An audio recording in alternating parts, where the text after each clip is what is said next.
Esta charla será dictada por Víctor Ortiz, antropólogo y conferencista reconocido en el ámbito nacional. Ha trabajado para la Gobernación de Antioquia, la Alcaldía de Medellín, EPM y Fundación EPM, Jardín Botánico de Medellín, Cementerio de San Pedro y la Cámara de Comercio, entre otras. Como profesional, investigador y comunicador, ha sido presentador de televisión y radio para Caracol Internacional, Teleantioquia, Telemedellín y Radio Bolivariana, valiéndole la distinción más importante de la industria en Colombia, el premio India Catalina por su trabajo en el programa de televisión ¿Quién dijo viejos? Ha sido docente en diferentes universidades e institutos de formación profesional en la ciudad de Medellín, entre ellas la Universidad de Antioquia, Universidad Pontificia Bolivariana, la Academia Superior de Artes y EAFIT. Es un reconocido investigador en temas culturales, patrimoniales, históricos y antropológicos, y autor y coautor en varias publicaciones. A Víctor y a todos ustedes, muchas gracias por aceptar nuestra invitación y que disfruten de este viaje al pasado.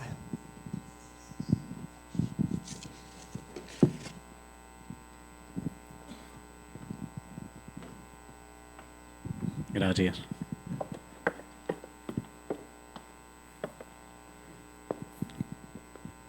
¿En qué responsabilidad me metieron, no? Después de una presentación de esas, yo estaba esperando que saliera la persona que presentaron ahí. Ya son muchos años como con varios temas, pero uno que me produce un poco de fascinación, es como el tema, más que todo, la muerte asociada a las prácticas que hemos tenido, particularmente hablando en la ciudad de Medellín. Me da miedo la muerte, a mí me da miedo la muerte, a mí me da como miedo morirme y todas esas cosas, ¿cierto?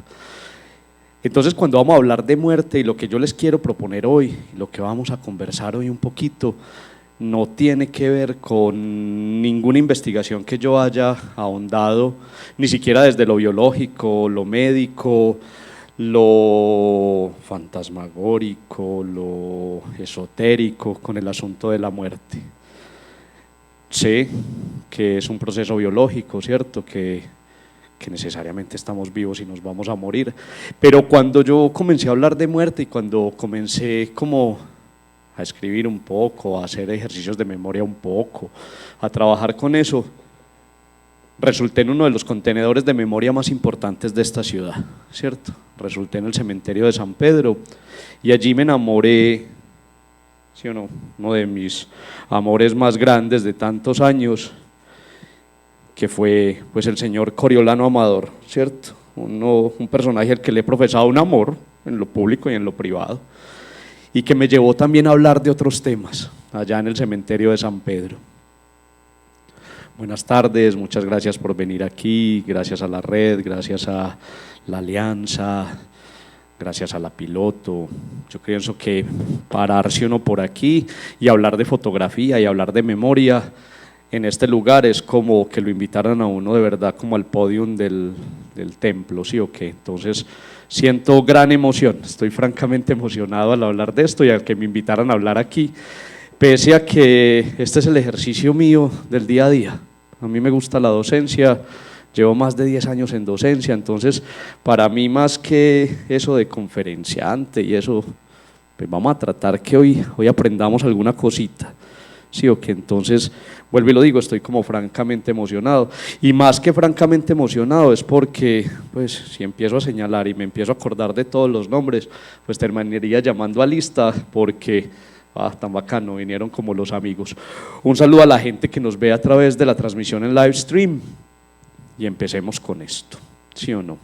Tú hiciste una introducción bastante acertada, porque finalmente, hoy más que hablar de un tema en particular, yo quiero resaltar, ¿cierto? Y de verdad, con todo ánimo, no estoy diciendo que cuando me invitaron a hablar de esto me dijeron que tenía que decir lo que había esto, y no, ¿cierto? Yo también he reconocido un amor especial y una fijación especial por esta iniciativa de recuperación de memoria tan importante que ha hecho la red, ¿cierto? Claro, de la mano con la Biblioteca Pública Piloto y de la mano con unos investigadores y de la mano con quienes construyeron los temas, pero yo considero que lo que hay ahí, que aparte es gratuito, que donde tú tengas una conexión mínima de datos, lo podés navegar, ¿sí o qué? Que lo que ustedes tienen ahí es una riqueza de temas, todas ilustradas a través de nuestro patrimonio visual, ¿sí o no? Entonces, por encima del tema que hoy nos atañe, ¿sí o qué? Que está por aquí, el tema que nos atañe hoy, pues están todos esos subtemas que pueden ser también una herramienta y una estrategia pedagógica sin límites.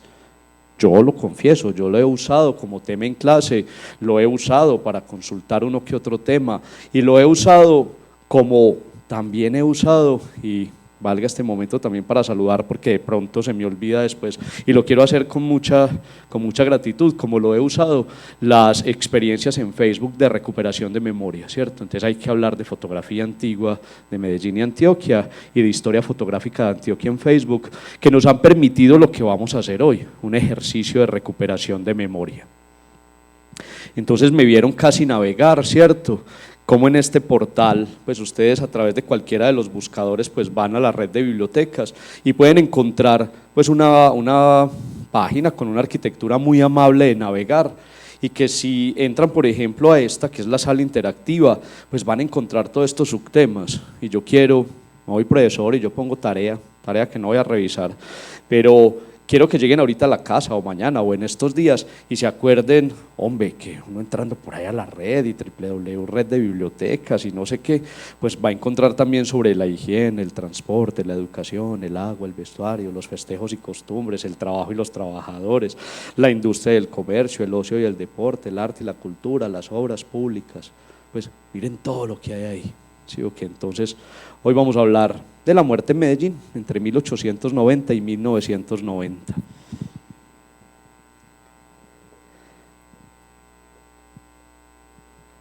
Antes de empezar a hablar y antes de empezar a viajar por las imágenes y antes de tener la oportunidad de viajar por esa multimedia, pues hay que hablar de esta Medellín, ¿cierto? De esta Medellín visitada, tan de moda en estos últimos días o esta semana, por productores y para comenzar a crear una comisión fílmica que no sabía que existía, ¿cierto? Y que nuestra ciudad se convierte entonces en un lugar donde vamos a empezar a verla en el escenario internacional por muchos otros subtemas, pero una ciudad que habitamos y que hay que reconocer, no sé si con tristeza o no, que hay que reconocer, y no es un asunto de tapar con un dedo, ¿cierto? Una realidad, es una realidad que nos ha acompañado, ¿cierto? Y no en vano, por ejemplo, esas historias se siguen contando y se van a seguir contando y vamos a visitar pues espacios que dan cuenta y que dan evidencia material de ello, de la muerte. Entonces habitamos una ciudad donde, hay que convivir con la muerte. Habitamos una ciudad donde dizque con alegría hay que celebrar un día sin muerto. Eso es triste, eso no da alegría.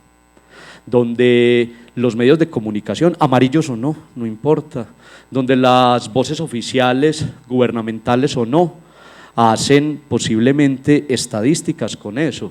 Entonces en la noche de hoy no amaneció un solo muerto en medicina legal y eso es motivo de alegría. Eso es muy teso, ¿sí o no?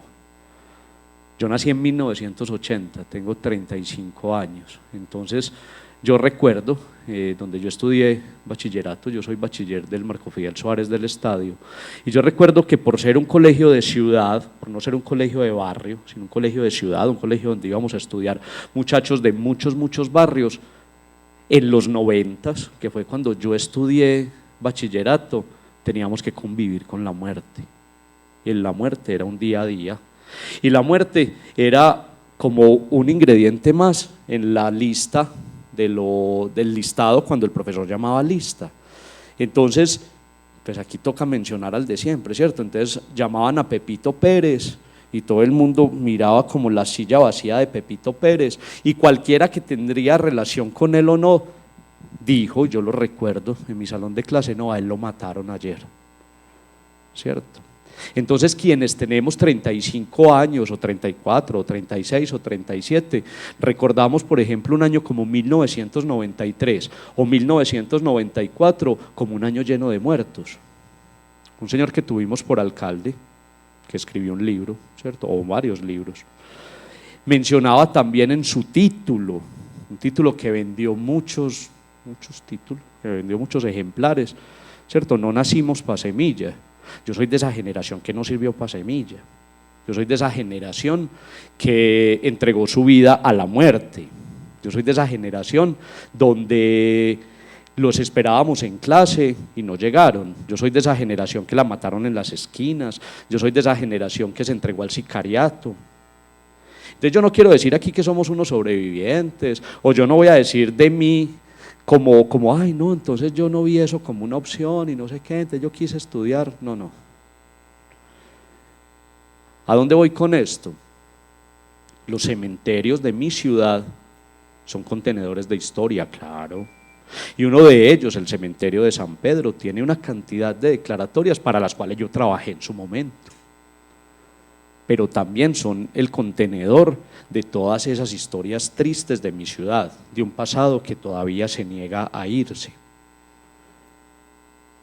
He usado mucho la palabra amar. Yo amo profundamente el proyecto de recuperación de memoria del cementerio de San Pedro, tanto así que trabajé para él. Yo trabajé allí con la arquitecta Catalina Velázquez y con otras personas para un proyecto de recuperación de memoria.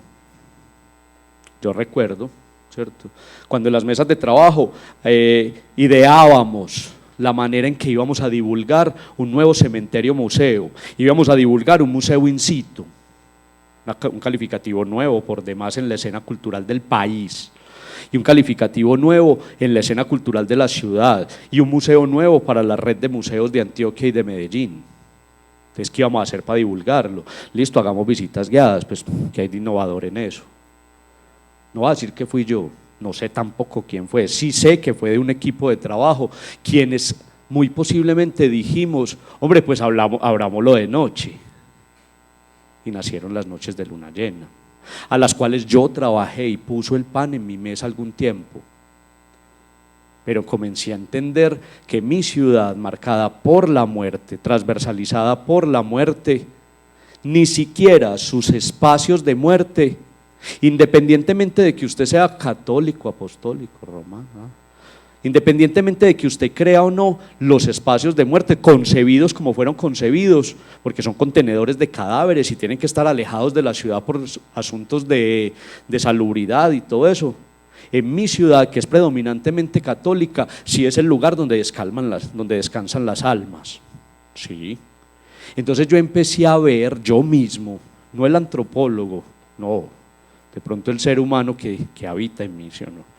Y yo empecé a ver entonces que abríamos un cementerio por la noche y que a eso le sumábamos violinistas o música y que a eso le entregábamos a cada cual una velita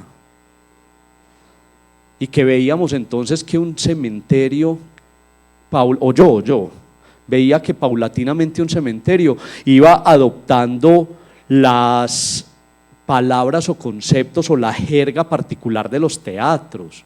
Entonces eso de boletería agotada, en eso de reserve su boleta con anticipación, en temporada única presentación. Y empecé como a pelearme con el cementerio, a entender que ni siquiera los lugares de reposo de los muertos tienen respeto en mi ciudad. Y no era un asunto de que soy católico o no, no interesa. Si mi ciudad tiene teatros, ¿por qué hacer una obra de teatro en un cementerio? Comencé a preguntármelo. Si mi ciudad tiene salas de conciertos, ¿por qué tengo que hacer un concierto sobre la tumba de Carlos R. Restrepo? ¿Por qué? Porque si podemos convocar gente para diversas actividades pseudoculturales, tenemos que abrir un cementerio por la noche. Y empezó a albergar a mí, vuelvo y lo reitero, un sentimiento como, no, venga, este proyecto posiblemente está perdiendo el rumbo, lo estoy diciendo yo. Uno de los proyectos culturales más exitosos de Latinoamérica. ¿Sí o no? Yo respondo por mis palabras, yo lo he dicho en lo público y en lo privado. Y comencé no a alejar mi nombre, Como, ay, me voy, pues yo no quiero seguir siendo asociado al cementerio. No, para mí sigue siendo el aula de clase, para mí sigue siendo el lugar obligado con mis clases de patrimonio, para mí sigue siendo el lugar obligado cuando quiero de pronto dibujar, ¿cierto? Para mí sigue teniendo un gran valor. Pero ¿a dónde voy con esto? En una ciudad donde todos debemos algo, donde yo posiblemente pude estar esperando un bus, un taxi para venir aquí y cumplir con esta invitación. Permítame usar esta palabra, la quiero usar no porque sea palabroso, sea vulgar, use vulgarismos, sino porque y pase cualquier hijo de puta y coja su arma y mida puntería conmigo y me mate, ¿cierto? Porque quiso hacerlo, y al otro día cualquiera va a tener el derecho de decir algo debía, ¿cierto? Entonces, en una ciudad donde todos debemos algo, donde no tenemos derecho a la vida, los espacios de la muerte se convierten en centros de espectáculo. Fin de la primera parte, se cierra el telón.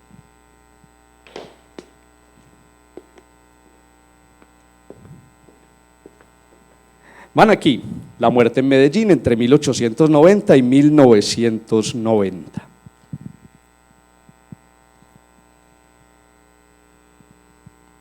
Él tiene alguito de música incidental. Bueno.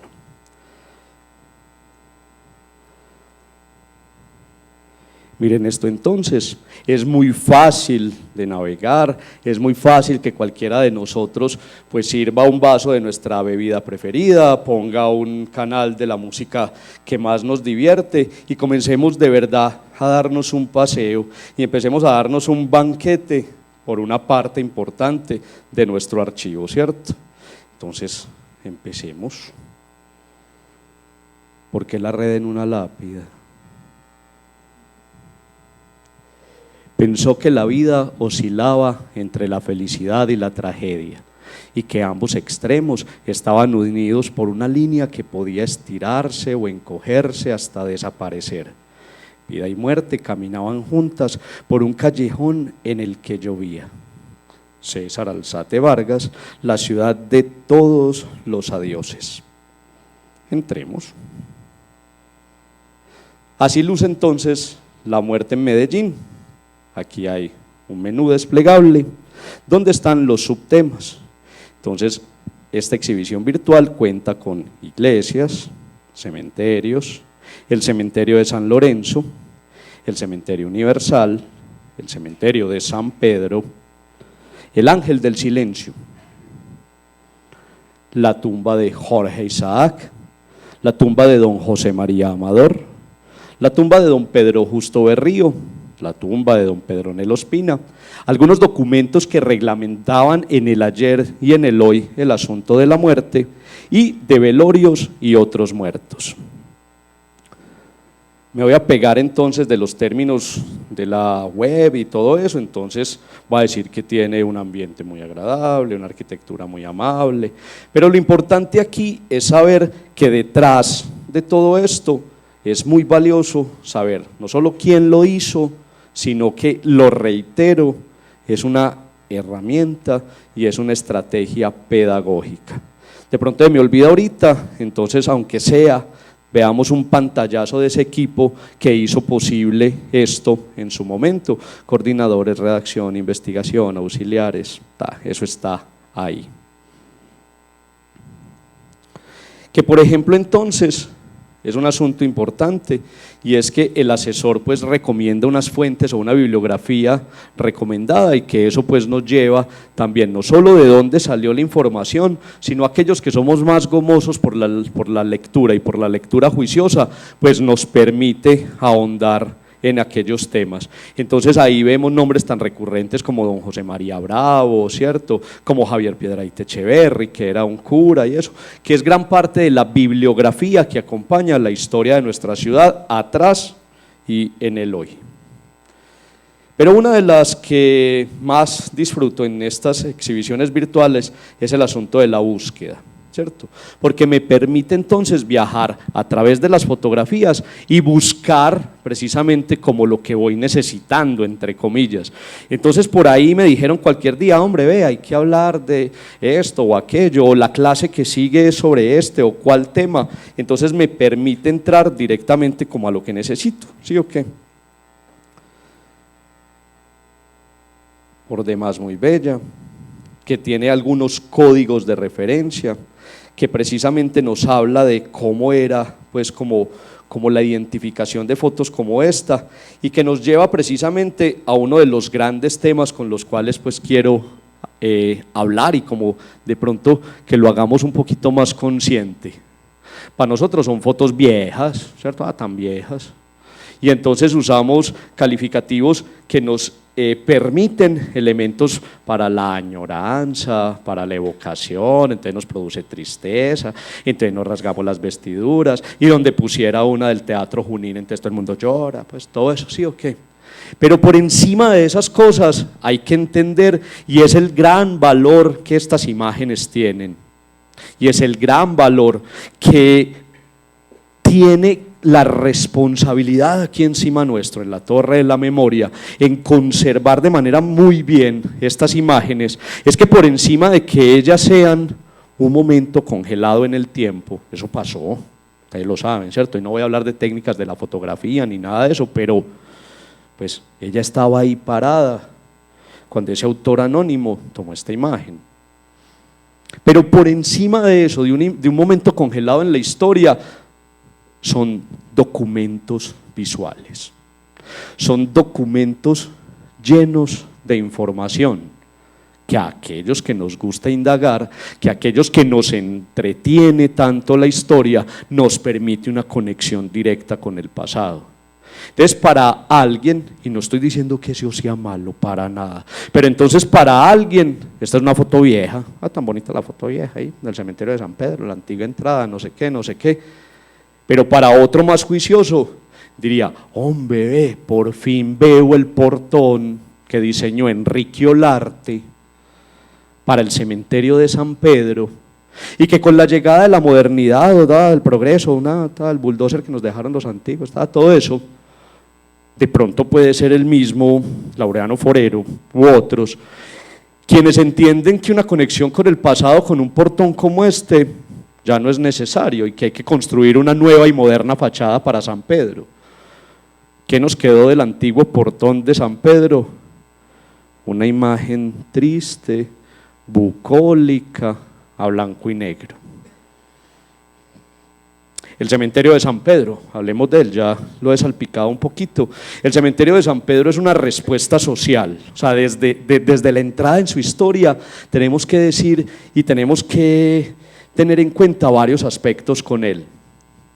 Ya la ciudad había tenido cementerio, un cementerio que los historiadores no se han puesto de acuerdo dónde estaba, o la evidencia material tangible lo puede evidenciar. Entonces algunos dicen, listo, por las antiguas instalaciones del Colombiano, Juan Ambú, entre Carabobo y Bolívar, por ahí estuvo el cementerio. Otros entonces defienden que más bien estaba por San Benito, más o menos por allá, pero de nuestro primer cementerio, orden de Carlos V, que había que tener elementos para la putrefacción de los cadáveres, que había que alejarlos de los cascos urbanos, que había que empezar a sacar los cadáveres del interior de las iglesias. No sabemos a ciencia cierta dónde estaba, ¿sí o no? San Lorenzo, uno de los patronos que tuvo esta ciudad, de la mano con sus 17 o más nombres, tuvo una capilla después reemplazada por San José, y que había entonces que construir otro cementerio, y viajamos en el tiempo hasta 1828, y por allá ponemos a San Lorenzo. Ahorita quizás, si tenemos tiempo, hablaremos de San Lorenzo, pero ponen a San Lorenzo en el Cerro de las Cruces, en el cerro por allá donde termina San Juan. Comienza la élite, hablando un poquito de contexto, comienza la élite a salir del país, a conocer las capitales europeas y neoyorquinas, comienzan a amasarse grandes fortunas, comienza un gusto por la estética francesada, y San Lorenzo ya no era para los ricos. Ya nosotros no queremos que nos entierren allá con los pobres, ¿cierto? Entonces, don Pedro Uribe y Restrepo, aparte que aparece en nuestra historia como el precursor de uno de nuestros teatros, ¿cierto? El Teatro Bolívar, don Pedro Uribe y Restrepo, pues ve la posibilidad de, como decíamos en San Pedro, o dicen todavía, que lo importante era que los 50 caballeros ilustres de la ciudad se pusieran de acuerdo, compraran un lote, y comprando ese lote entonces se construiría el primer cementerio privado de la historia de nuestro país.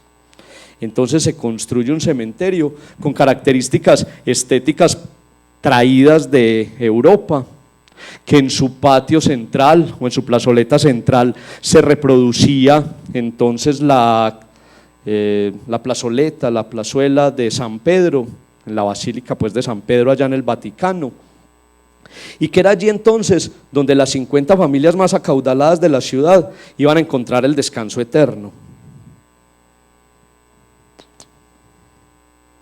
No nos cargo.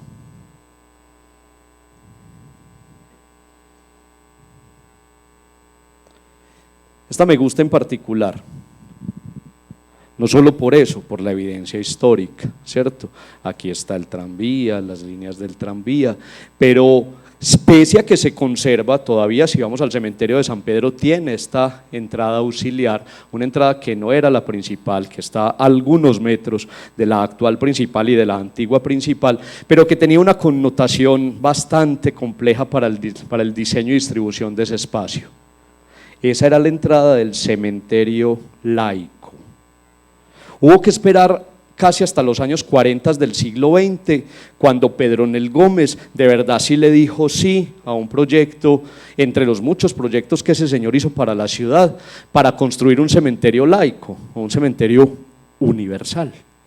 Pero este anexo que tuvo el cementerio en su momento, el cementerio de San Pedro, fue conocido muy bonito como el cementerio laico, pero todo el mundo en la ciudad hablaba del muladar, ¿cierto? De ese anexo al que nadie quería cómo ir, y era el lugar a donde finalmente, emparentados con las familias de mayor resonancia en la ciudad, iban a parar esos parientes o esos nuevos parientes con las familias o esos amigos que eran descreídos, porque a finales del siglo XIX quien no era católico era descreído, ¿cierto? Entonces al cementerio laico, el anexo del cementerio de San Pedro, fueron a parar todos aquellos que no profesaran la religión católica. Allá fueron a parar todos los judíos, todo eso. Pero más importante aún era que si tú pertenecías a una familia muy importante y tenías todos esos apellidos importantes y todo eso, y por cualquier avatar del destino en tu familia alguien se suicidaba, no podía ser enterrado en Camposanto, no podía ni siquiera reposar con sus amigos y con sus familiares en el mausoleo o el lote familiar, había que enterrarlo allá. Pero peor aún, ¿cierto? Hay algunas evidencias en el muladar de San Pedro donde hay gitanos, imagínense en eso, donde hay personas que al morir no se arrepintieron, ¿cierto? No tuvieron la oportunidad de confesar sus pecados o tener la asistencia de un presbítero en su lecho de muerte, entonces había muerto en pecado y iba a parar allá. Pero peor aún, en el cementerio laico, en el muladar de San Pedro, fueron a parar unas personas que generaban terror y miedo en Medellín, los masones, ¿cierto? Entonces allá está don Enrique Hausler, ¿cierto? Pero peor aún está uno de los personajes, y eso es para que hagamos por allá visita o para que vayan por allá, hay un personaje que no solo pues tenía simpatía por estas ideas y todo eso, sino que aparte se había enfrentado al gobierno, era todo un contestatario y un panfletario muy muy grande, ¿sí o no? Estoy hablando del Indio Uribe, él está enterrado allá. Entonces, esta capilla, que es posterior al diseño de San Pedro y que pertenece a esas 110 obras más o menos que hizo Agustín Gobars, en su estadía por Medellín, en sus poco más de 10 años, una obra impresionante para un arquitecto. Hace el diseño entonces y construcción de la capilla para San Pedro con un remate de torre en una cúpula de cobre, con un diseño interior bastante bello, el cual se encarga pues al artista local Rafael Sáenz para que hiciera toda la vitralería, hiciera pues como todas las pinturas del altar mayor, que se tiene la oportunidad de recoger algún dinero y comprarse un órgano de mediana calidad. Pero aquí lo importante entonces es quienes vivían a la eternidad en el barrio de los ricos, ¿sí o no? El patio central de San Pedro. Entonces estas galerías circulares por demás hablan precisamente no solo de esa metáfora arquitectónicamente hablando, de cómo ellos son los brazos abiertos de Dios, ¿sí o qué? Aquí está la capilla y estos son los brazos de Dios a manera pues de las galerías circulares. Y detrás de ahí comienza un proceso de expansión en San Pedro, producto entonces de su junta directiva, que ya no son 50 familias los dueños, sino que se pueden comprar unos terrenos aledaños y comenzar entonces a que a algunos que tuviéramos cualquier pretensión en la ciudad pudiéramos comprar en el cementerio de los ricos. Entonces Medellín en su momento tuvo 2 cementerios, el cementerio para los pobres y el cementerio de los ricos. Comenzó entonces, como si fuera en la historia del arte, edades en el cementerio de San Pedro. Entonces vemos una primera edad arquitectónica, una primera edad en San Pedro, donde comenzó un reguero, con todo respeto, un reguero como de monumentos fúnebres, como de obeliscos, de pequeños como centros de plaza para honrar la memoria de los fallecidos. Pasado eso, comienza la edad del mármol y comienza a ser un personaje decisivo para San Pedro y para algunos ornatos de la ciudad, como fue un italiano que tenía conexiones todavía con su Italia natal, y entonces hablamos de Hermenegildo Vivelotti, con unos catálogos enormes, poniendo a las familias de acuerdo en usted qué quiere, ¿cierto? Entonces ahí estaban los catálogos, entonces estoy especulando, entonces estaban las familias diciendo quiero angelito, más ramito de rosas, más lápida, más virgencita, más no sé qué, y se iban formando esos mausoleos de la edad del mármol en San Pedro, piezas por demás costosísimas en el dinero de la época y en el dinero del hoy, ¿cierto? Porque entonces yo me quiero mandar a hacer un mausoleo y entonces, pucha, ¿cuánto me vale un mausoleo hoy? Aparte, ¿cómo me lo quiero mandar a hacer? No, imagínense en la época. Y es que también tenemos que hablar de contexto en una época en la cual no es venga yo me antojo, venga mando un correo electrónico a la provincia de Luca en Italia, mándeme el catálogo virtual, venga hago clic en el carrito, debíteme de la cuenta. No, ¿sí o no? Entonces es mandar a hacer todo eso. Listo, mándelo a hacer, mándelo a traer. Y listo, ya está pago. Empáquelo en Europa, mándelo por barco por el Atlántico, mándelo hasta el Caribe. En el Caribe vuelve y mándelo a un país que se llama Colombia. Todos somos aquí colombianos y conocemos a Colombia, pero hay gente que todavía no conoce a Colombia hoy. Entonces mándelo para Colombia, y en Colombia hay una ciudad muy rara o dos que se llaman Cartagena o se llama Barranquilla, y ahí hay que montar esa cosa que usted acabó de comprar enorme por demás, desarmada por demás, para que suba por un río, el río de la Magdalena, y busque la llegada a algo cercano a Antioquia. No hay ferrocarril todavía. A algo cercano a Antioquia, y bajar todas esas cajas y montarlas en mulas y atravesarse la agreste geografía colombiana para traer eso hasta San Pedro. Listo, llegó a San Pedro, listo, llegó ahí. ¿Quién berracos armaba eso?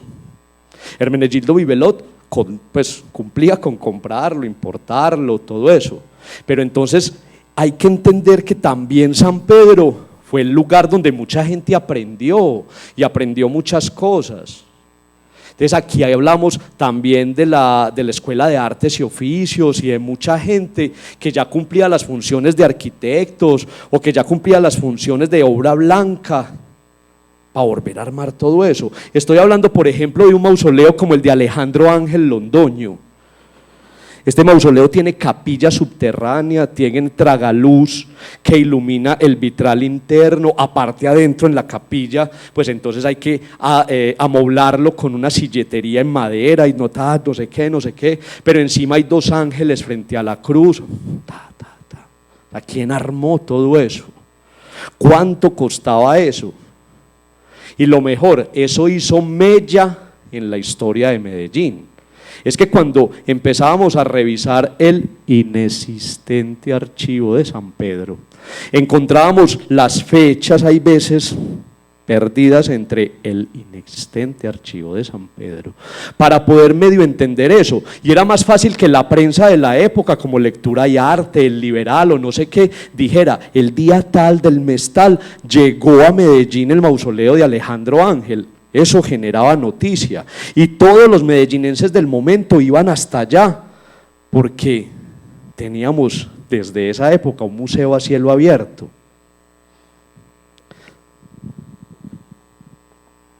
No estoy peleado con San Pedro.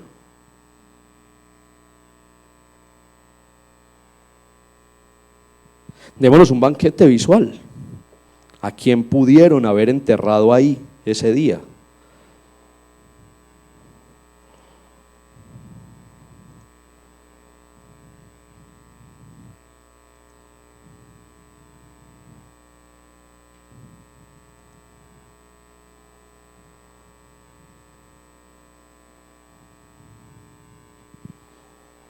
Mírelo aquí en primer plano, en segundo plano, pues perdón, en el mismo primer plano está don Pedro Justo Berrío. Hay que comenzar entonces a hablar de un anecdotario, hoy también la invitación es hablar de un anecdotario, de historias oficiales o no. Por ejemplo, pues toda la arborización de San Pedro, siempre nos han dicho y se seguirá diciendo a través de sus visitas que todos estos pinos, ¿cierto? Todos esos pinos pátula o que todos esos pinos vela, ¿cierto? Que eso fue traído entonces desde Italia, comprados por la pareja Echavarría Surnieden para la arborización de su casa de campo en el Poblado, el museo. Hoy Museo del Castillo, pero lo mejor del linaje, porque es que en San Pedro hasta los árboles tienen linaje, ¿cierto? Hasta los árboles son de mejor familia que uno, porque es que los árboles en San Pedro, o esos en particular, son descendientes directos de los árboles que están sembrados en Villa Adriana, donde gobernó el emperador Adriano todo su imperio. Vea, ¿sí o no?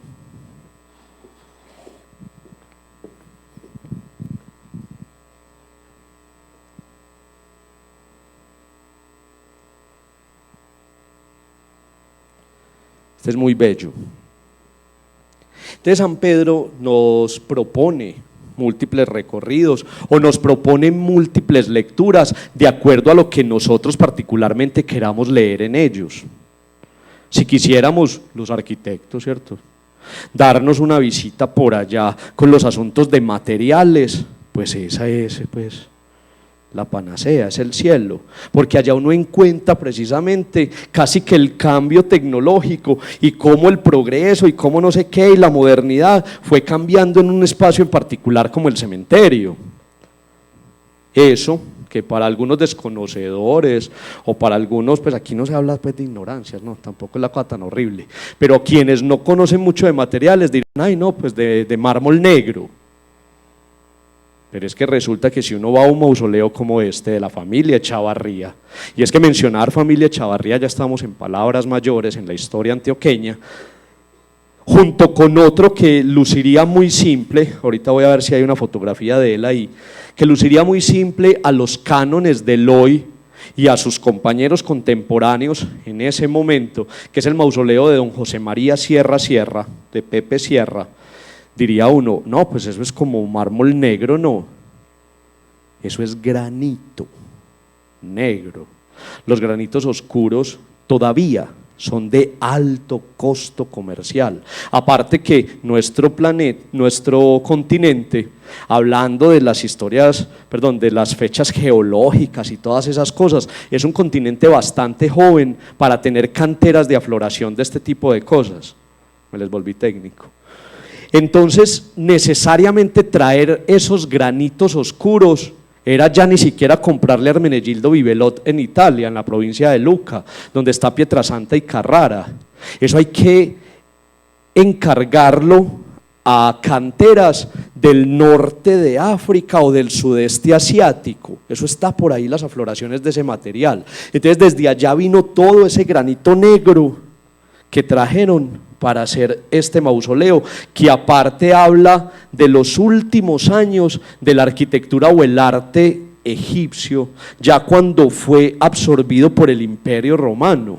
Entonces, es lo que digo, o sea, el gran aporte de la exhibición virtual y el gran aporte de un cementerio como San Pedro es tener la posibilidad que usted se lleve a sus estudiantes, a su familia o a usted mismo y tenga instrucción de primera mano.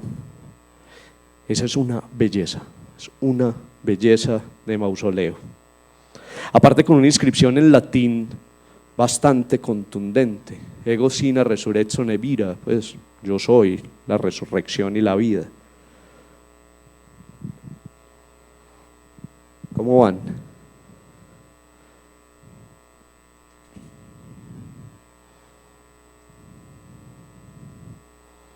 Esta me gusta, qué bueno que llegó aquí por casualidad, porque con todo respeto, esta casita que ven aquí, esta casita, y que está al frente del mausoleo familiar de don Karl Greffenstein, ¿cierto? Don Carlos Greffenstein, que fue uno de los ingenieros traídos por Coriolano Amador para hacer muchas tecnificaciones, pero esta casita al frente pues de los Greffenstein alberga la familia Rodríguez, ¿cierto? Los emparentados directamente con Melitón Rodríguez, que descansa, pues no Melitón no, pero descansa gran parte de su archivo visual aquí sobre nosotros. Cambiémonos de tema, vamos a ver como qué temas más nos propone la exhibición virtual.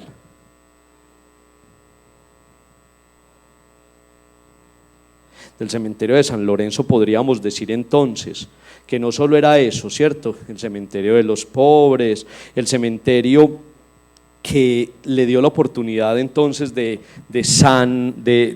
descansar en Tierra Santa a gran parte como de los excluidos de la ciudad, pero que por ejemplo, por ahí leyendo en cualquier lado, me encontré que hubo un sacerdote importante del clero de Medellín que le dio la oportunidad a que gente pobre fuera cantada en la iglesia de San José, que era una iglesia ya con bastante prestancia en la ciudad, donde iban algunas de las familias que vivían pues como cerca al Paseo de la Unión y todo eso, donde la esposa de Coriolano Amador había dado las donaciones necesarias para tener esa cúpula tan bella que tiene y esas cosas, y ese personaje del momento le permitió a los pobres que los cantaran ahí para que tuvieran un último viaje muy bello o muy bonito. Entonces que pudieran viajar desde la iglesia de San José hasta el cementerio de San Lorenzo en un viaje, vuelvo y lo reitero, como acorde, como con otros viajes que hacían otros personajes en la ciudad. Del cementerio de San Lorenzo podemos decir, por ejemplo, que fue una de las primeras aulas en las cuales la instrucción de la forense fue el día a día, ¿cierto? Entonces del cementerio de San Lorenzo podemos decir cómo muchos de los primeros médicos que se formaron en la escuela de medicinas, en las escuelas de medicina de la ciudad, o que tenía que ver con patologías en muertos, pues se iban hasta el cementerio de San Pedro como aula a cielo abierto o aula abierta. Por eso podemos encontrar en nuestro archivo visual muchas fotografías de autopsias o muchas fotografías de clases de anatomía directamente con los cadáveres en el cementerio de San Lorenzo. Es el caso de esta entonces.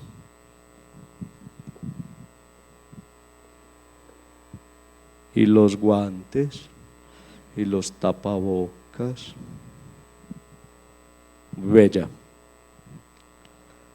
Y es más bello aún sentir la emoción de cuando uno trabaja este tipo de temas y que alguien diga, por ejemplo, que reconoce a alguno de los personajes ahí porque es su abuelo, su tatarabuelo o el médico no sé quién y no sé qué. Entonces la imagen deja de ser precisamente lo que es, un momento congelado, bucólico, triste, a blanco y negro, para convertirse entonces en un asidero directo a la historia personal de alguien. No todas las fotos tienen entonces que tener personajes que trascendieron y que cumplieron y que compraron tiquetes a la historia. La historia también personal de cada uno de los miembros de nuestra familia es importante en la medida en que, hombre, pues son los miembros de mi familia.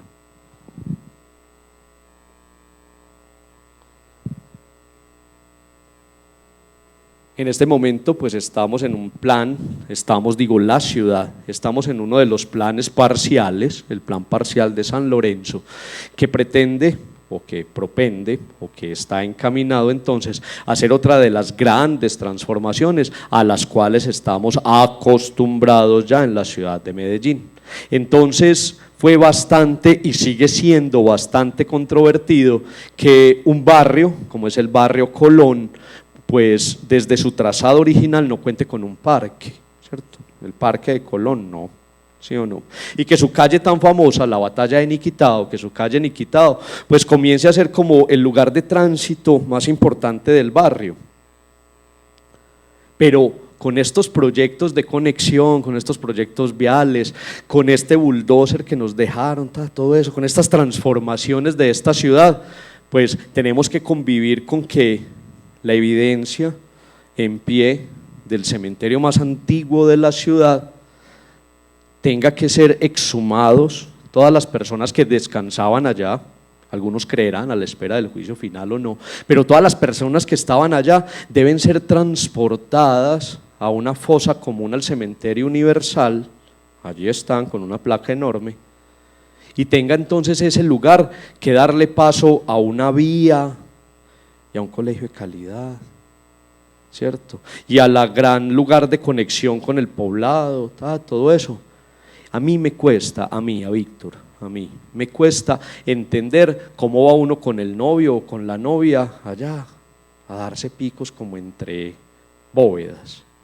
Y me cuesta más aún entender que ese es el lugar a donde los niños entonces del barrio le piden permiso a sus familias, a su mamá o a su papá para ir a jugar. A mí me parece tétrico, ¿cierto? Y con todo lo conservacionista que yo soy, con todo lo patrimonialista que puedo ser, con todo lo que me gusta la historia, yo no soy quien toma decisiones y no lo quiero hacer nunca, pero el cementerio ya no es el cementerio de San Lorenzo. La evidencia material que hay allí, sí, habla del cementerio y habla pues de muchas cosas, pero yo considero que fue en su momento algo y que hoy se tiene que resignificar y no quedar ese testigo tétrico ahí, tan miedoso en la ciudad. Eso más o menos va a ser tenido en cuenta en el plan parcial de San Lorenzo. Hoy estamos hablando de muerte, pero él es como un testigo fantasmagórico de la muerte en Medellín. No sé si estarán de acuerdo conmigo.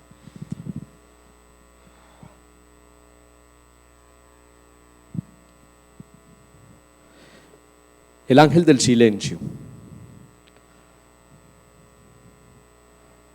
También oportunidad para mencionar otra de las iniciativas de recuperación cultural en nuestra ciudad, como es la página en Facebook Medellín es Cultural. es cultural, ¿cierto? El juego con estas palabras y cómo entonces hace día a día inventarios de recuperación con la obra escultórica que tiene nuestra ciudad.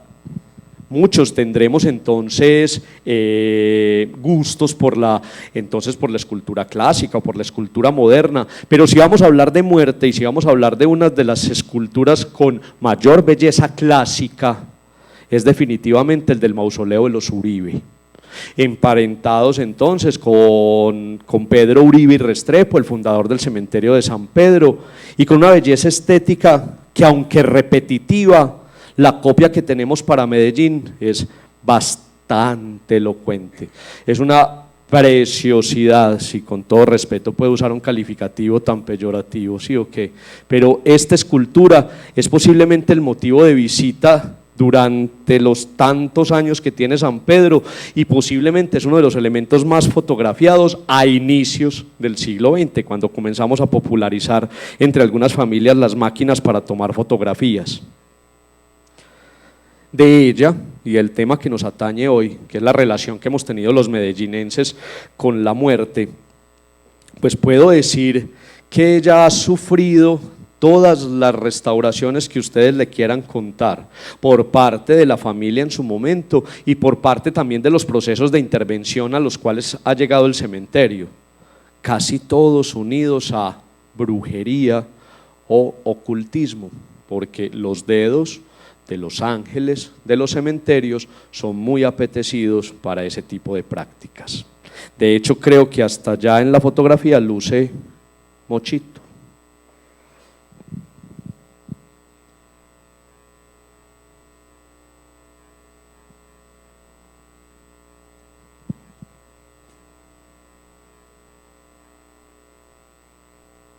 El ángel del silencio, y es que precisamente cementerio es una, llamémoslo, evolución, o podríamos llamarlo sinónimo, o podríamos llamarlo palabra asociada a otra bastante importante de los orígenes, pues como latinos, de nuestro gran español, y es que tiene que ver con el asunto que los cementerios son dormitorios.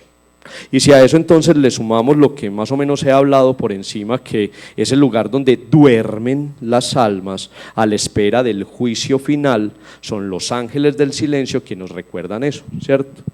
Silencio porque vamos a despertar a la gente que está dormida esperando el juicio.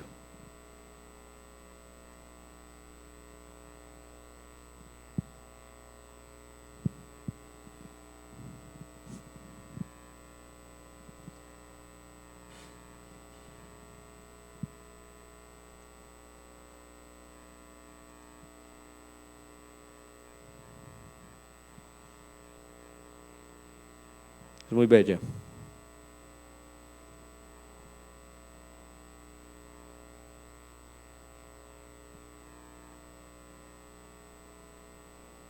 Jorge Isaac.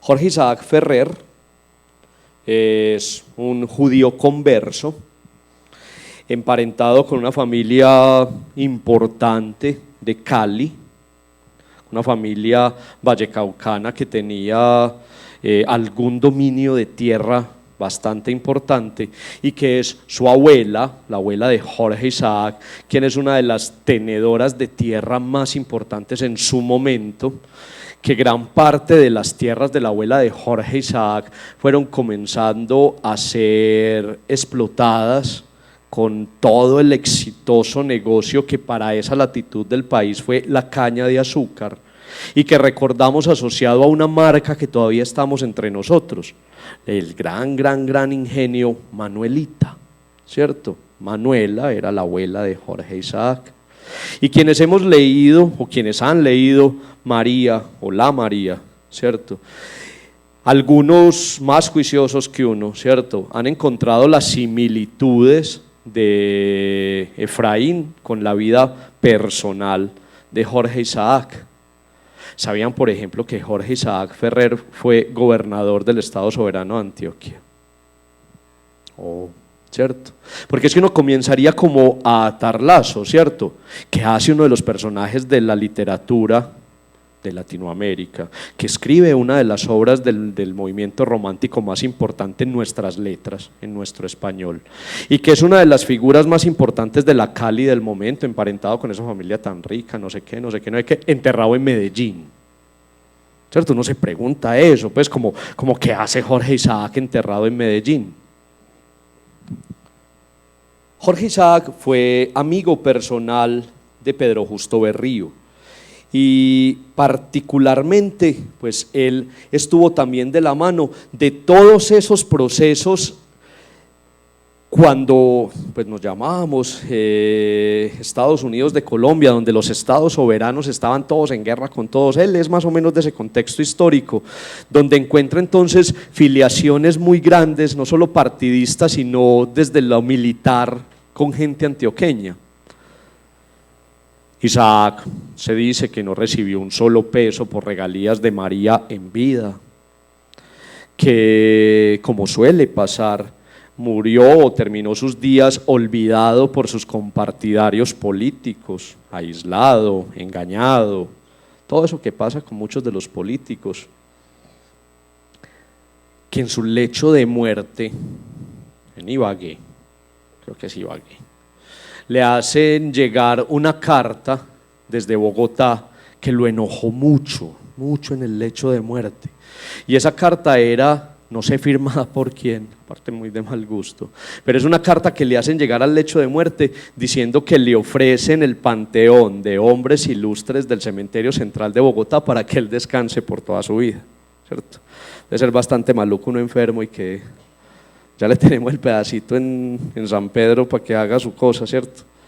Entonces, con ese enojo es cuando al parecer que en Medellín comenzamos las obras, las maneras, las manías y todo en lo que nos embarcamos para enterrar un personaje de ese talante en San Pedro y en la ciudad.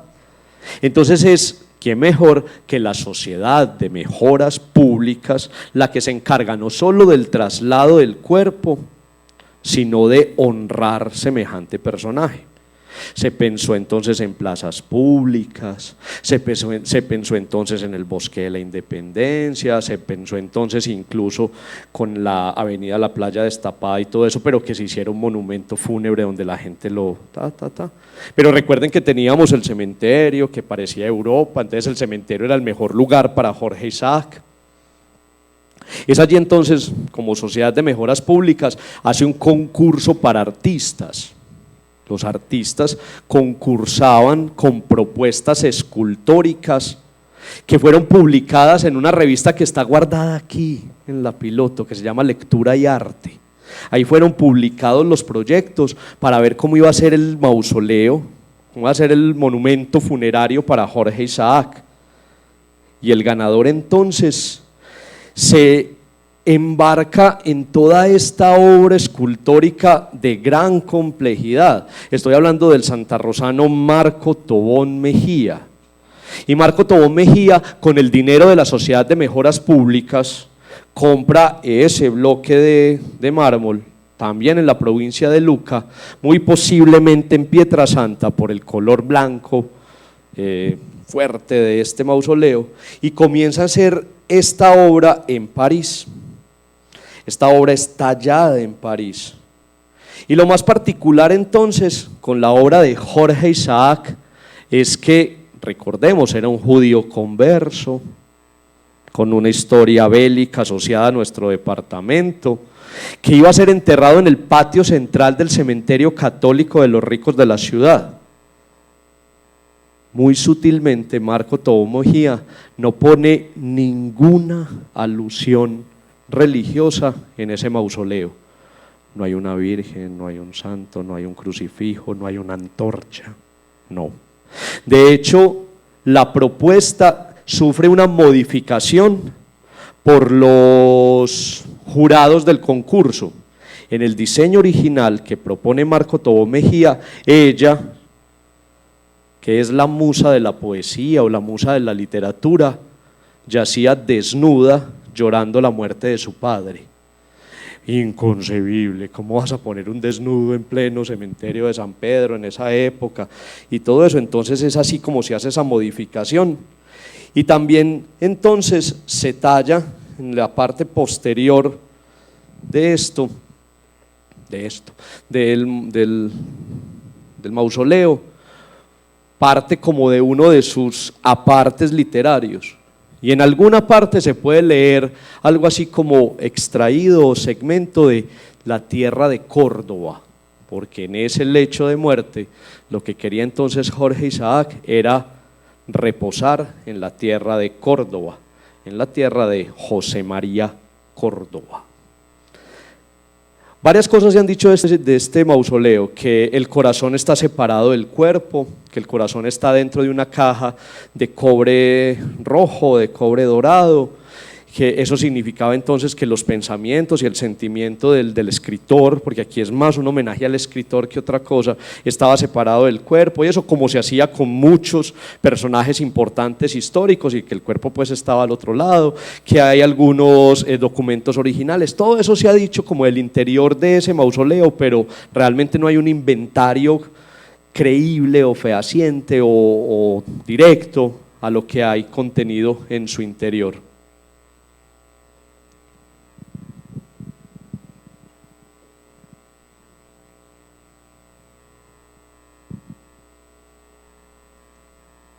Don Pedronel Ospina.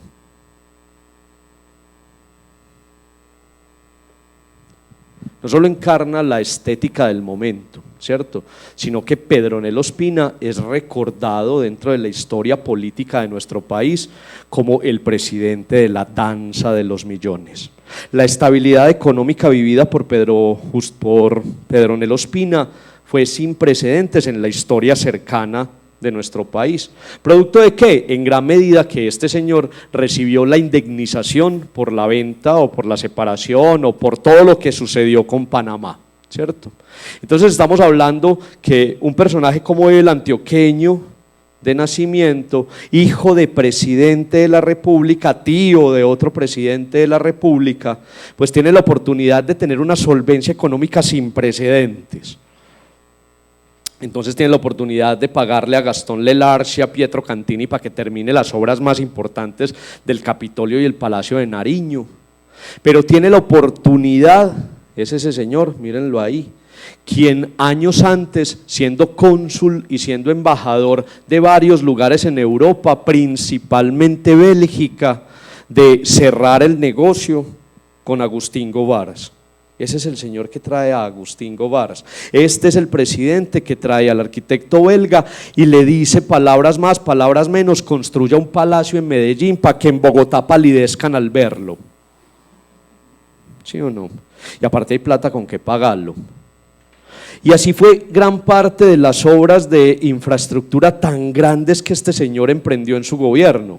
De hecho, su gobierno es todavía recordado como la reestructuración del Estado, que no era otra cosa que traer contingentes completos de arquitectos, ingenieros, asesores, a encargarse casi que de un palacio de gobierno por departamento.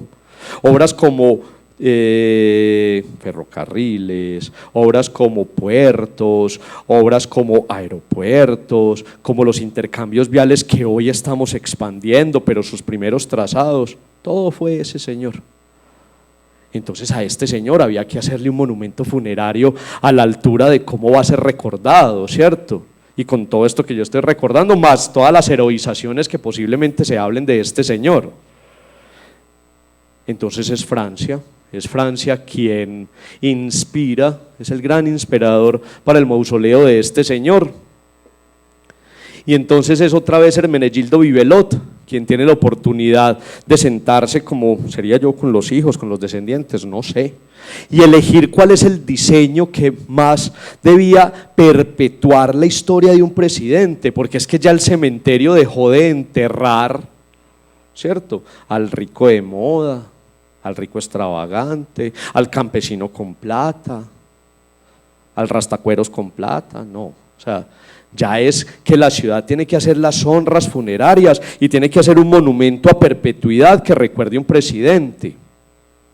Entonces, con esas aspiraciones es que se construye un altar a un hombre de la patria, de esa dimensión es la relación que tiene este señor con la eternidad. Aquí una fotografía de su vida política. Busque a Pedronel.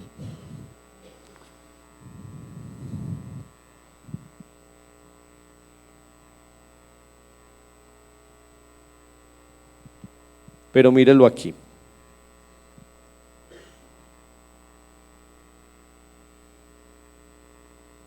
Familia Ospina Vázquez. Usted vea esto. La familia Ospina Vázquez, ahí está la familia del presidente Pedronel Ospina Vázquez. Todo esto, todo es encargado entonces a la provincia de Luca, allá estallado, allá no sé qué, lo embalan, toda esa historia que les conté ahorita. Eso llega aquí.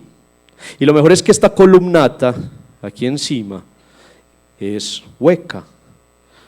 Él está concebido para que aquí se siembren plantas trepadoras que cuelguen desde allá.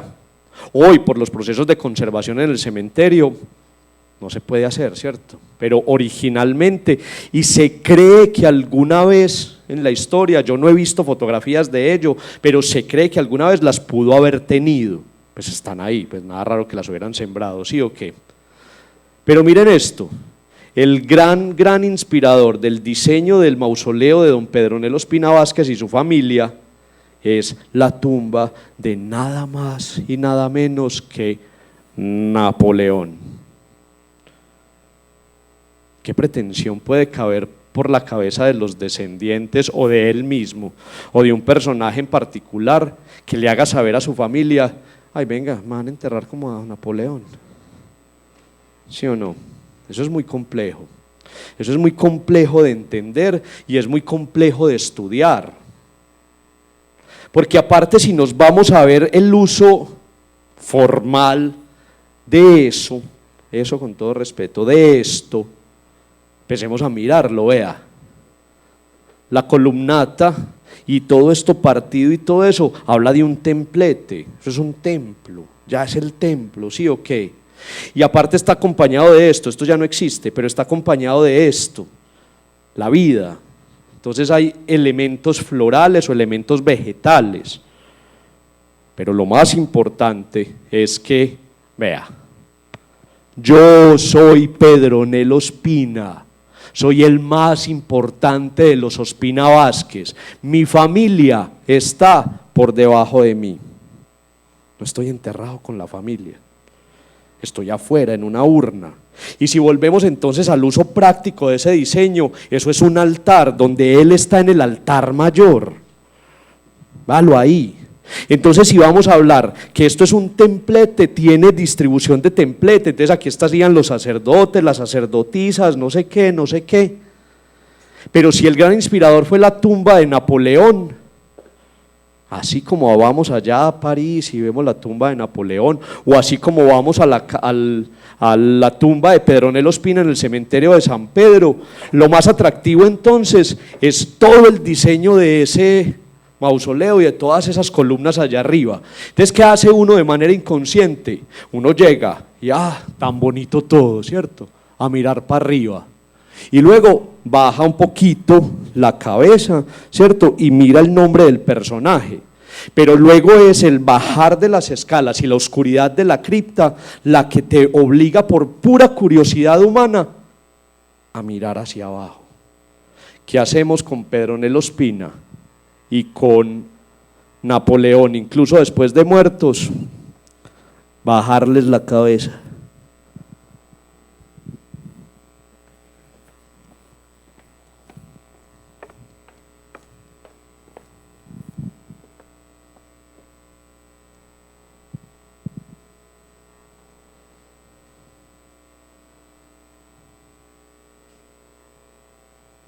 De él se ha dicho mucho, verdades a medias, mentiras agrandadas. Yo, entre muchos otros, somos responsables de una imagen o de una vida que posiblemente este señor ni siquiera hubiese tenido. ¿cierto? Él es don José María Amador Uribe, único hijo varón de Coriolano Amador y Lorenza Uribe. Mírenlo ahí. Y quiero ir cerrando con esto, porque si hay algo que genere una relación con la muerte entre los medellinenses, es el mausoleo de ese señor. De señor podemos decir mucho, y don Coriolano podemos decir mucho. Y como cuando empecé, esta historia me gusta, me sedujo, voy escribiendo en ella, reescribo, ya la monté a la nube para que no me pierda. Conocí a Carlos, qué bacano haberte encontrado en la vida. Con todo respeto, él es tataranieto de Coriolano Amador, parentado con ese de ahí. Y la fortuna me dio eso, la vida me dio esa fortuna, ¿cierto? Porque hablar de él, de su familia y todo eso, para mí es un deleite, porque siempre hay una historia nueva, siempre hay una anécdota nueva. Y con esto de la recuperación de memoria, y con esto de fotografías antiguas, y con esto, un día cualquiera me vine acá con Carlos y nos abrieron de la manera más amable este archivo, porque me doy cuenta que con 10 años que llevo escribiendo sobre este señor voy en nada.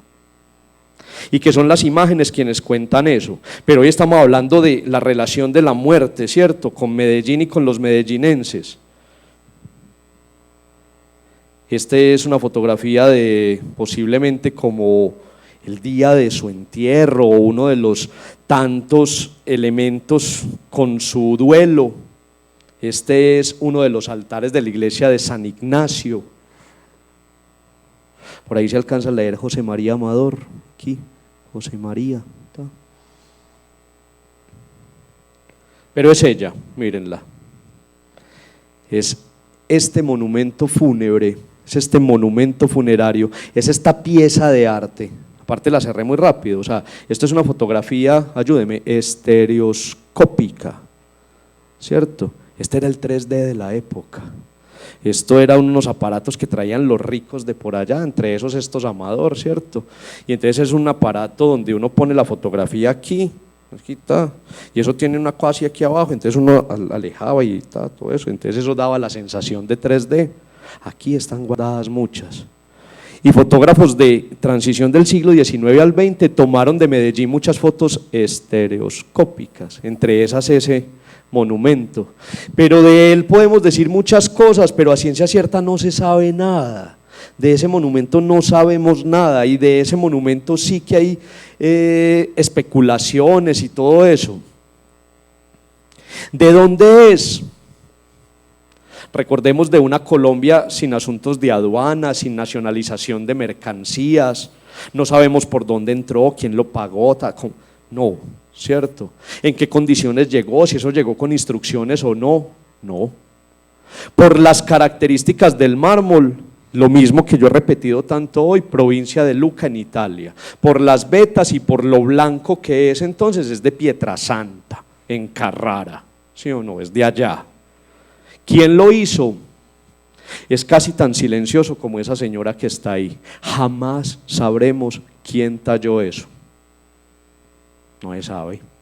Y da tristeza entonces reconocerles a ustedes y reconocer y todo eso que no se sabe. No se sabe, y no se sabe cómo fue el negocio por esa escultura.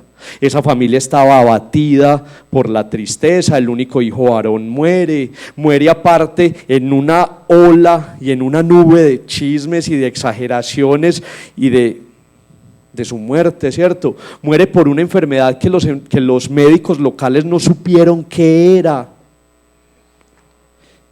Entonces comienza toda la solidaridad de Medellín con esa muerte.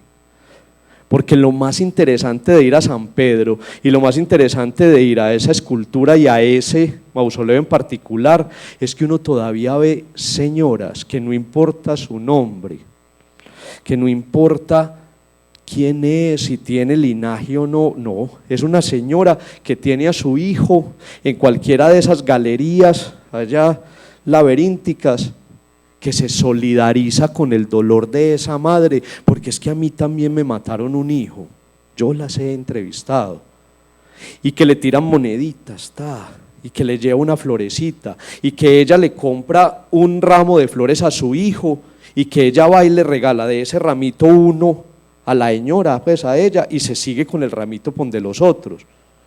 Yo, señora, ¿y eso? No, es que esa señora me entiende el dolor que yo siento, me entiende, ¿cierto? Es animada. El dolor de esa señora es desde 1892, 94 y no ha parado, ¿cierto? Aparte porque tiene una inscripción que lo dice, la madre que confía en Dios Consolador. Aparte, como documento visual, es una fotografía en 3D. Hoy está tan de moda eso. Por ahí me llevaron un catálogo hace 2 o 3 días a mi oficina. Vea, aquí imprimimos 3D, lo que usted quiera. Pucha, esto es una fotografía en 3D. Esta necesariamente no tiene que ser Lorenza Uribe, ¿o sí? Pero materializa en 3D, en tangible, ¿sí o no? La moda de las mujeres de la élite de finales del siglo XIX. Y la moda no para ir al teatro, la moda para llorar, el luto.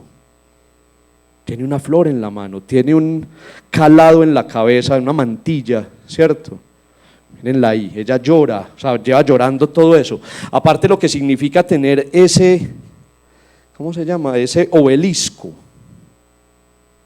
Luego llegaría la reja, por seguridad y por conservación.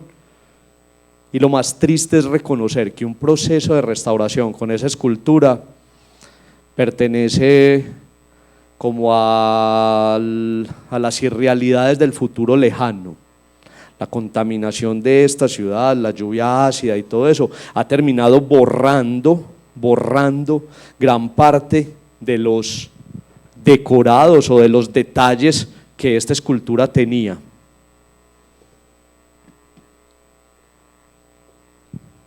La madre que confía en Dios Consolador. Amigos, muchas gracias por venir. Red, muchas gracias por invitarme. Yo soy Víctor Ortiz. Muchas gracias.